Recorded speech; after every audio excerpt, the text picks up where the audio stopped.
Hello and welcome to Gigi Monday. This is the show in which we explore new technology and its impacts on our society. Today we will be talking about a new invention, the Google car. This car is an autonomous vehicle that allows you to ride in it without worrying about driving it yourself. The reason this car has crossed my mind is because it was made by a company I did not expect to create a self-driving car. Google is a technology company that does many things. It is a search engine, a GPS mapping service, a cloud storage file system, the official app store for Android devices, and many other things. The Google car is going to change how we think about Google.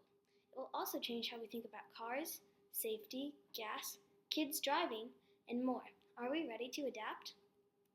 First, let's talk about how the Google car works. On the top of the car is a sensor used to identify things around it.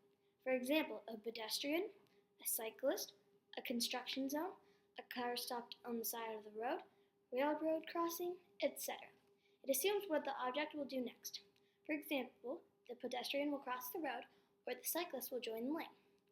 The software then chooses a safe speed and direction for the car. Does this mean the Google car is safer than human-driven cars? Some safety concerns are that Google car can't yet handle bad weather. Another thing is that the Google car couldn't spot a police officer frantically waving for traffic to stop. Also, the Google car still has to be able to detect some roads. Mapping is a pretty big issue. The good thing is when Google encounters a new street or street light, it sends feedback to update the mapping software. Some people are worried about whether or not these safety concerns will be dealt with or whether the cars will be safe on the road. What are other people's thoughts on the Google car? Well, SurveyMonkey and the University of Michigan found from a recent study that 15.6% of respondents said they would prefer a fully autonomous car compared to 40.6% who want a partially autonomous car and 43.8% who have no interest in autonomous vehicles whatsoever. I find this is strange because the Google car is a smart, resourceful car, yet people aren't ready to accept it.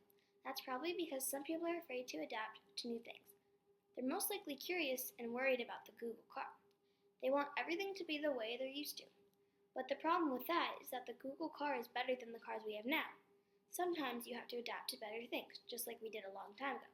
We would ride in horse-drawn carriages. When people started driving cars, everyone was worried about the safety of this invention. But it turns out the car was way better. We just had to adapt to it is all. Most people wouldn't want an autonomous vehicle because of their perception of safety issues. One concern is that the Google car has been involved in 14 crashes over the last 6 years. 11 of those crashes were when the car got rear-ended. Google blames it all on the humans.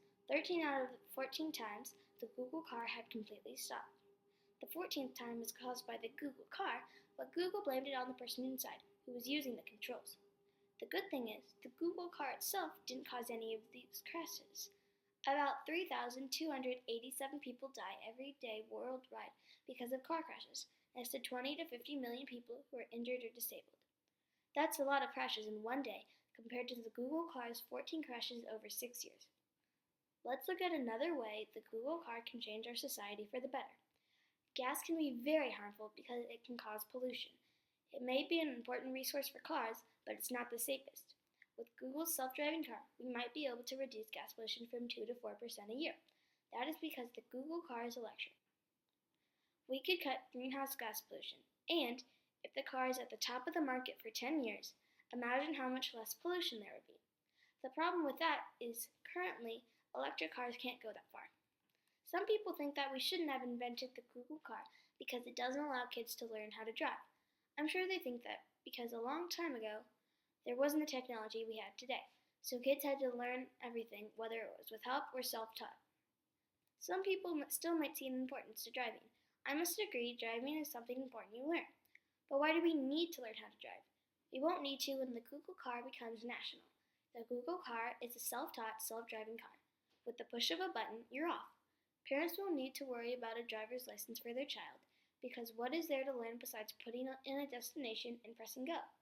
Kids won't need to worry about driving safely because they won't even be driving. We need to be able to adapt to this new invention. If a self-driving car becomes the car seen in most driveways, we might have to create electricity stations instead of gas stations so people can go on road trips with their autonomous electric car. We might take down stop signs, yield signs, etc. Another thing that might change is instead of owning a car, people can just rent a car for one specific time. When you buy a car, you're usually thinking about what you need. Say, if you go skiing every month, you probably would buy an SUV.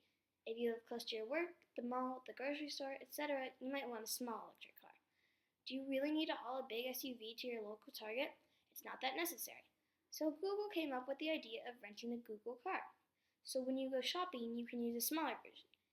If you're going on a road trip, you can use a bigger version. I think it's a smart idea, and you won't have to waste money on one car that you won't always use. Thank you for listening to this week's podcast. I hope this told you a lot about the Google car and its impact on our society. This car surely is something interesting to learn about. I want to give a very special thanks to my mom for her support and to SCP for giving me this opportunity and great idea.